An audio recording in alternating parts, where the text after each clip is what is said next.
नमस्कार and welcome to Byju's young genius. हमारे आसपास कई ऐसी सारी चीजें हैं जो हमारे जीवन को आसान और खूबसूरत बना रही हैं और वो किसी जीनियस की ही देन है, पर हम उन्हें नहीं जानते। लेकिन इस मंच पर जीनियसेस को डायरेक्ट आपसे मिलवाया जाता है ताकि आगे चलकर उनके आविष्कारों के साथ साथ आप उन्हें भी याद रखें। Welcome to Byju's young genius season 2। Byju's young genius news 18 की एक पहल इंडिया को इंडिया के यंग जीनियसेस से मिलवाने की, ताकि उनकी असाधारण काबिलियत से पूरा देश इंस्पायर हो सके।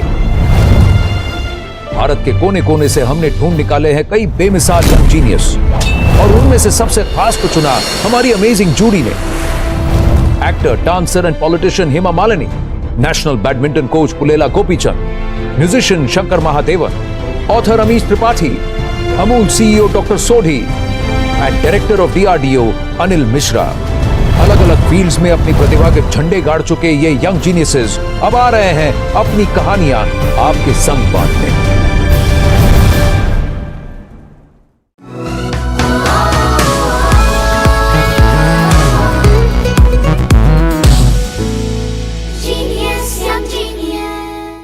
मैं हूं आनंद नरसिम्हन, आपका होस्ट, और इस सफर में आपका सूत्रधार। हमारी आज की पहली जीनियस का मानना है कि नए भविष्य के लिए नया नजरिया जरूरी है और उनकी सोच सही भी है। पर्यावरण के बिगड़ते हालातों को देखकर उन्होंने एक award winning solar ion cart का आविष्कार किया, जिसकी वजह से अब उन्हें 2021 के COP26 समिट में आमंत्रित किया गया। ये हैं तिरुवन्नामलाई तमिलनाडु से 15 वर्ष की विनीशा Umashankar. The world turns to our sun to power our future. I'm Vinisha Umashankar. I'm 15 years old. I'm the innovator of the solar ironing cart. When I came up with the solar ironing cart, I was barely 12 years old. And the idea came to me when I saw an ironing vendor using charcoal. This happens every day, but I thought it was an overlooked problem. I figured out that charcoal causes so many environmental problems. All of this seemed wrong to me. I did 6 to 7 months of continuous research about the problem, and then after 1 year, I came up with the solar ironing cart. When Vinisha won the Dr. APJ Abdul Kalam Ignite Award, it's quite rare to get because out of 60,000 applicants, only 18 of them they got the award. We were never imagined that we could actually win a national award from a small town. My biggest achievement was to speak in front of all the world leaders at the COP26 summit in Glasgow 2021. I'd like to curb our energy crisis and make the world a better place to live in for our future generations. Hi Vinisha. Hi. Welcome Vinisha. Vanakkam. Come sit. Tell me, the solar iron cart. How did you get this idea? As I started learning more about environmental issues in grade 7 at school, it made me think, is using charcoal to iron that sustainable? So when I went and did research, I figured out that there are so many problems: air pollution, deforestation, respiratory diseases, and all of this leads to climate change. Yeah. Knowing that fact, it made me think that at least I know that it's wrong. I should do something about it. So I went ahead and did some research about how I could improve this and how I could make it more environmentally friendly. And that led me to invent the solar ironing cart. How long did it take? That took me about a whole year to finally finish just the development of the solar ironing cart. My God. अब हम आपको किसी से मिलवाना चाहते हैं. This person is also somebody who's very impressed with you. ये खुद भी किस जीनियस से कम नहीं है. Please welcome the former coach of the Indian men's cricket team, ace commentator and a man who I have great respect for, Ravi Shastri.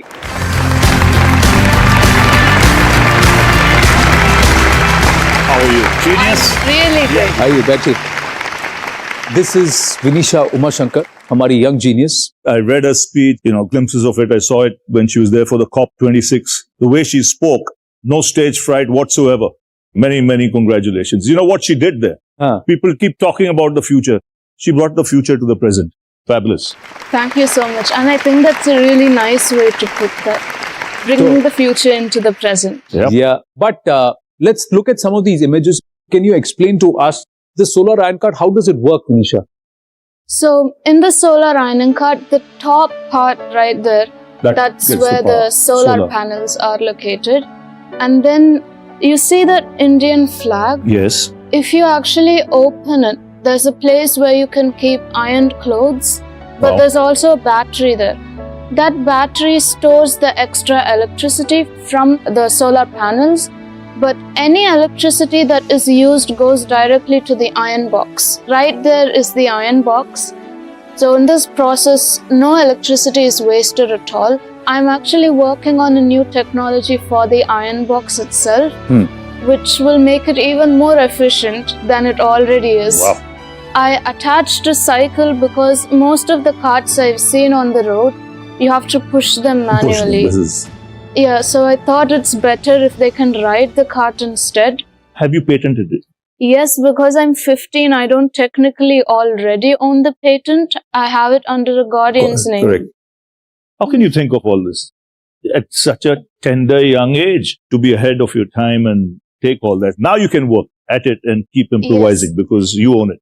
It's quite well thought out and it's quite elaborate. So it's not going to come cheap. It's quite expensive relative to how much the ironing vendors can afford. But I actually saved 45,000 after building the prototypes. It does seem like a lot of money to invest in at one time itself. But if you actually see, they spend around 200 rupees every day to get charcoal. And that's expensive if you look at it in the long term. Instead, if you invest in just one solar ironing cart, it lasts you over 25 years with little to no maintenance at all. I actually calculated like which is better, how much do you get to save. I think with the solar ironing cart, you only incur about 8 rupees as a profit, but with the charcoal based irons, it's 0.68 something. This is a 30-year-old head sitting on a 15-year-old shoulder. Absolutely. True. इसीलिए आप young genius हैं. But what's your plan? What do you want to do going forward? So going forward for the solar ironing cart is definitely manufacturing. The customers are the ones who will give life to your idea in the first place.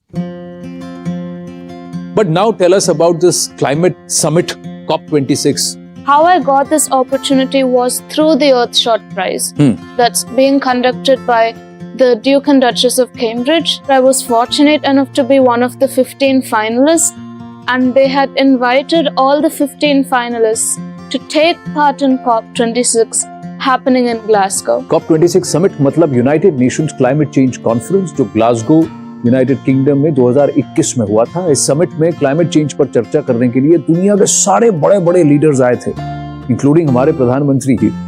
और ऐसे बड़े मंच पर हमारी इस young genius ने अपनी बात रखी. उनको ये मौका मिला, ये अवसर मिला. Were you one of the youngest?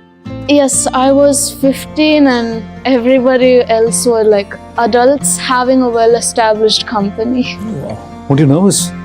Actually, I was nervous before going on stage, but once I went on stage and got a read of the audience, I was completely fine actually. You know why? She was so confident, self-confident about what she had achieved, what she had invented. In such situations, you actually want that stage. Yeah. And you actually want to start speaking. True. So, Bill Gates, Anand Mahindra, Sadhguru, they all tweeted about you. Shashi Tharoor, Prime Minister Narendra Modi, there's so many others who tweeted about your innovation and what you said and what you did. So, at Glasgow, you had a podium with 2 mics and it was written Climate Change Summit COP26. So, we've got another podium for you here, but it says Young Genius. A small portion of your speech. Will you say it for us? So, you'll give us a small glimpse. Me and my generation will live to see the consequences of our actions today. Yet none of what we discuss today seems practical to me. You are deciding whether or not we have a chance to live in a habitable world, whether or not we are worth fighting for, worth supporting, and worth caring. Many of my generation are angry and frustrated with leaders who have made empty promises and failed to deliver.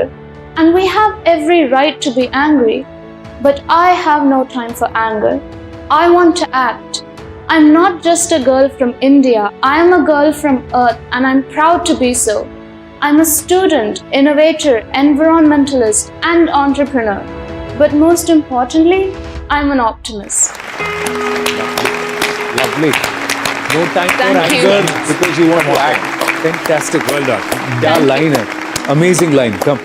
Thank you. Thank you. Beautiful choice of words. Guys, whatever she's saying, it's easier said than done. She's done it. And you know, even there, you have that air of supreme confidence. Thank which you. is good. It will stand you in good stead in the years to come. Thank you so much. Vinisha, wonderful meeting you. We've got something special. I'm going to request Ravi Shastri ji to please present this. Sir, this is the Byjus Young Genius Trophy. We're so proud of you. और इसी के साथ आपको मिलता है Byjus की तरफ से 1 साल का subscription to the Byjus online learning program. Fantastic, Vinisha. So proud. Thank you so Thank you. much. Thank you very, very much. तो विनीशा भारत को भविष्य की तरफ ले जा रही हैं। हमारे अगले जीनियस भारत की प्राचीन कला के साज छेड़ेंगे, लेकिन एक छोटे से ब्रेक के बाद we'll be right back. मैं अप्रोक्सीमेटली 600 नोट्स के करीब बजा सकता हूँ 1 मिनट में।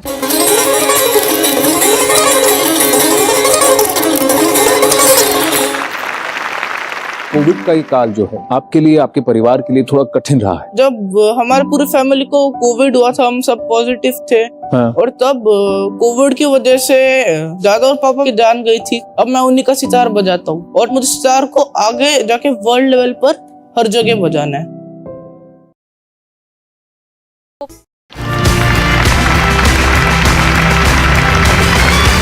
Welcome back to Byju's young genius. हमारे अगले जीनियस बहुत छोटी सी उम्र में बहुत बड़ी जिम्मेदारी संभाले हुए हैं। सितार वादन में सबसे प्रसिद्ध घरानों में से एक जयपुर सेनिया घराने के चश्मो चिराग सितार में महारत हासिल कर चुके हैं। अपने घराने की शान बढ़ाते ये हैं दिल्ली से अधिराज चौधरी। मेरा नाम है अधिराज चौधरी और मुझे सितार बजाना बहुत पसंद है। सितार मेरी लाइफ में आया जब मैं 6 साल का था। मैं अपने घर का 3rd जनरेशन सितार प्लेयर हूँ। हम जयपुर सेनिया घराने से है, जिसका चलन मसीद सेन जी ने करा। हमारे घराने का जो सितार होता है वो 17 फ्रेट का होता है। अधिराज अपने एज के हिसाब से काफ़ी अच्छा बजाता है, जैसे लगता है कोई एक्सपीरियंस कोई सितारिस्ट ऐसा अपना परफॉर्म कर रहा है। अधिराज के दादाजी जो थे पंडित देवू चौधरी जी, वो इंटरनेशनली रिनाउंड सितार माइस्ट्रो थे और उनको पद्म भूषण से भी नवाजा गया था। और अधिराज के पापा जो थे पंडित प्रतीक चौधरी जी, वो भी काफ़ी इंटरनेशनली रिनाउंड थे।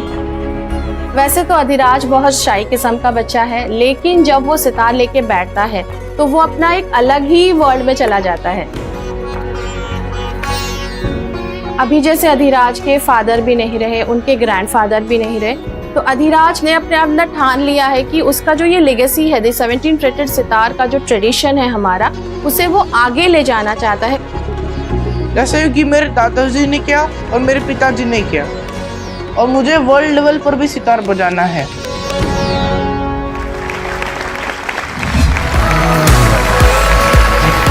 नमस्ते अधिराज। नमस्ते जी। कैसे हो? जी बहुत अच्छा। आइए बैठिए। आप सितार बजा रहे हैं इतनी छोटी सी उम्र में? जी मैं सितार बजाता हूँ जी, छोटी सी उम्र में, वो भी 17 फ्रेटेड सितार, जो हमारे ट्रेडिशन का सितार है, सेनिया घराने का। आप अपना सितार लाए हैं? जी मैं अपना सितार भी लाया। तो आप जरा हमारे दर्शकों को और हमको जरा समझाएं, ये 17 फ्रेट सितार क्या होता है? जी फ्रेट्स हो गए ये, जैसे अभी मैं 17 फ्रेट्स बजा के सुना देता हूँ।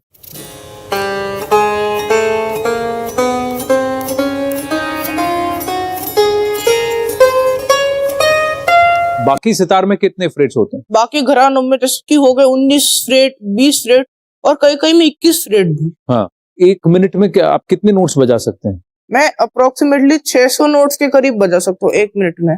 1 मिनट में 600 नोट, यानी 1 सेकंड में 10 नोट? जी अप्रोक्सीमेटली।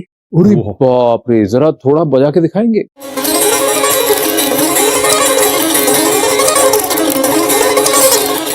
अरे बाप रे, मेरे भाई एक बात बताइए, आप उसमें कोई भी क्लिप नहीं लगाते हैं, तो ये जो आप इतना स्लाइड करते हैं, ये दुखता नहीं है आपको? ये की शुरुआत में जैसे हम सितार बजाना शुरू करते हैं, इस उंगली के लिए हमें जब करना होता है एकदम स्लो में, कुछ दिनों तक प्रैक्टिस करना होता है, जब तक हमारे उंगली की लाइन ना तैयार हो। हमारी उंगली की हमें लाइन तैयार करनी पड़ती है, फिर हम अच्छे से बजा सकते। अगर हमने रियाज छोड़ दिया तो ये लाइन भी मिट जाएगा और फिर अगली बार जब बजाएंगे तो कटेगा। तो उसमें दर्द भी होने लगेगा थोड़ा बजाते वक्त, अगर ये लाइन नहीं रहा तो। ये जो तस्वीर है, ये तस्वीर कब की है बताइए अधिराज? जब मैं छोटा वो करता था 3 से 4 साल का, तब मुझे अपने दादाजी का सितार बहुत अच्छा लगता था, उसका टोन बहुत अच्छा लगता था। मैं ये चाहता था कि मैं उनका सितार बजाऊं, पर वो बोलते थे कि नहीं आप मेरे सितार मत पकड़ो, आप तार हार तोड़ दोगे, ऐसे बोला करते थे। पर फिर भी मैं मानता नहीं था पहले। कभी ऐसा हुआ कि आपने उनके तार तोड़े? जी कभी ऐसा तो नहीं हो, पर तार मैंने उनके बहुत बार डिट्यून कर दिए। मुझे 1-2 बार डांटा भी, पर उनकी डांट भी मुझे अच्छी लगती है। जी तो आपके हीरोज तो घर पे ही थे? जी, आपके ग्रैंडफादर, आपके पापा, सब ट्रेनिंग उनसे ही लिए? ट्रेनिंग तो मैंने ग्रैंडफादर से ली और मैंने अपने पिताजी से भी ली। आपको पता है इनका नाम रवि शास्त्री कैसे पड़ा?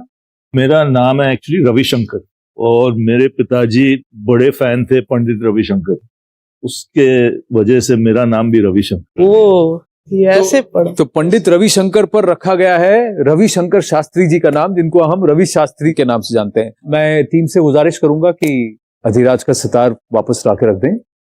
अधिराज, मुझे बताया गया कि कोविड का ये काल जो है आपके लिए, आपके परिवार के लिए थोड़ा कठिन रहा। और जी उस वक्त जब हमारे पूरी फैमिली को कोविड हुआ था, हम सब पॉजिटिव थे। और तब कोविड की वजह से दादा और पापा की जान गई थी। अब मैं उन्हीं का सितार बजाता हूँ। आपको कभी ऐसा नहीं लगा कि जो हुआ वो ठीक नहीं हुआ और मुझे सितार नहीं बजाना है? जी मुझे ऐसा कभी नहीं लगा, क्योंकि मुझे आगे जाकर सितार ही बजाना है, अपने घराने के ट्रेडिशन को आगे लेकर जाना है। बिल्कुल। और मुझे सितार को आगे जाके वर्ल्ड लेवल पर हर जगह बजाना है। आपके पास टैलेंट है, और ये उम्र में आप अगर ऐसे बजाते हैं तो और 5-6 साल के बाद आप दुनिया हिला देंगे। जी रवि सर, आप यहाँ आए, आपका बहुत बहुत आभार। Thank you so much. Good luck. तो अधिराज, आप सितार इसलिए बजा रहे हैं क्योंकि आपको घराने को आगे बढ़ाना है, या आप सितार इसलिए बजाते हैं क्योंकि आपको सितार बजाने में मजा आता है? जी दोनों। जब मैं छोटा था, मैं उन सितार का साउंड बहुत अच्छा लगता था, तो उसके बाद मेरे दादाजी ने मुझे सितार सिखाना शुरू करा। उन्होंने कहा कि ये हमारा घराना है, 17 फेट सितार का ट्रेडिशन है, इसको आगे लेकर जाना है हमें। फिर मुझे इसके बारे में पता चला, तो अब मुझे दोनों ही करना है। सितार का साउंड भी मुझे अच्छा लगता है और मुझे घराने का ट्रेडिशन भी आगे बढ़ाना है। सितार का ट्रेडिशन भी आगे बढ़ाना है। तो फिर अब मैं आपको एक मैसेज सुनवाता हूँ। उन्होंने इस यंग जीनियस मंच का जो एंथम है उसको कंपोज भी किया है, और म्यूजिकल बैकग्राउंड है, इनका परिवार वैसे ही है और इंक्लिनेशन उनका वैसा है, तो उनका आपके लिए बहुत खास मैसेज है। I've just heard the clip of Adhiraj and he sounds very promising for a boy who's 13 years old and plays sitar so beautifully. I can see it in his eyes that when he plays sitar, he plays it with so much passion and so much love that this truly will be his passion and his joy for the rest of his life. But for now, he's really making his gharana very, very proud. His father and his grandfather would be blessing him from heaven. I'm so touched to see that he continues his family's legacy. यह है Salim merchant. अब हम अधिराज से पूछते हैं, इस मंच पर आप परफॉर्म करेंगे? जी चलिए, तो आप तैयार हो जाइए, हम भी आपके लिए मंच तैयार करते हैं।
क्या बात, वाह, बहुत अच्छे अभिराज। आइए